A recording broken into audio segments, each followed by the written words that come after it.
समीरा रेड्डी। समीरा रेड्डी। अब उस सवाल का जवाब दे दें जो ऑलरेडी आने वाला है। Of course, yes. Come on, I'm waiting. Stunt के अलावा और क्या है इस फिल्म में? स्टंट की तरफ से। Okay. Well, am I still looking here or am I talking to them now? Center. Yeah.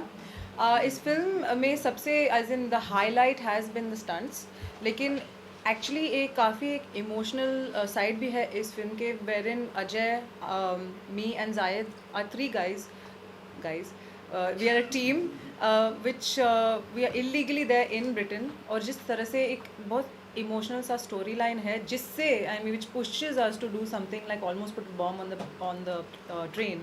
तो ये काफ़ी स्ट्रॉन्ग स्टोरी लाइन है, और the stunts is of course the highlight for what my character has in this film, but it has a lot of scope for performance also. और I think together इस film की सबसे important चीज़ ये है कि the characters are so many and they all add to a very good script. ये नहीं कि एक हीरो है या हीरोइन है और एक गाना है, नहीं. It's this film is the main, the script is the main thing. Character नाम क्या करेक्टर है?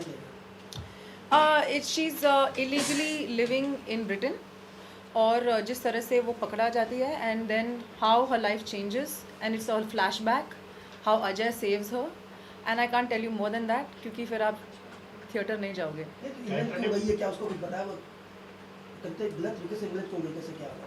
सॉरी, गलत तरीके से इंग्लैंड क्यों गई है, क्या वजह है उसकी? एक्चुअली वो इंग्लैंड में रह रही है, काम कर रही है, लेकिन इतने सारे इलीगल इमिग्रेंट्स हैं आज अमेरिका में, London, I mean in the UK, and they are living there और कोशिश कर रहे हैं you know to get the citizenship या टू गेट द पेपर्स, लेकिन ऐसा नहीं होता है. और I think you know it's almost you know अपने पेट भरने के लिए you have to work and you are hiding and working, तो that is her problem. Sameera, Laila के बारे में क्या कहना चाहेंगे? ओह माय गॉड, ये क्वेश्चन क्यों नहीं आया? हाँ.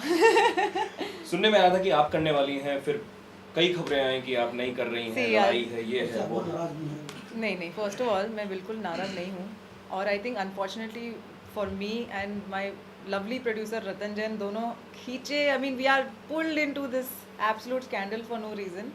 I think the most important thing here is the fact that I need to clarify कि being a heroine of the film और जिस तरह से मेरा रोल है, ऐसा कोई गाना था ही नहीं. And I don't know why, जिस तरह से PR की वजह से, या I don't know what PR has done this, but unfortunately I was dragged into it. गाना एक प्रमोशनल गाना था जिससे the film was to be promoted. In fact they had even approached Priyanka Chopra for it. और पता नहीं क्यों और किस एंगल से मुझे इसमें खींचा गया था, लेकिन मेरा कभी था ही नहीं इस फिल्म में एक गाना, और it's just become like one big thing and for no reason. तो कोई हीरोइन हो फिल्म में गाना ना गाए, ऐसी फिल्म हो तो कहाँ से अच्छा? वेल एक्चुअली इस फिल्म का एक ही है कि even Kangana has a love song which is a backdrop love song. Nobody singing इस ये फिल्म काफ़ी एक हॉलीवुड यू नो लुक है इस फिल्म का. कोई गाना नहीं है. इनफैक्ट राहत फ़तेह हैज़ संग अ ब्यूटिफुल सॉन्ग, लेकिन एक बैकग्राउंड का गाना है. And I think for Kangana and for me, we both really don't have any songs in the film, इसलिए रतन जी ने सोचा कि एक प्रमोशनल गाना करेंगे, लेकिन प्रमोशनल गाना से पता नहीं we have gone into another track only.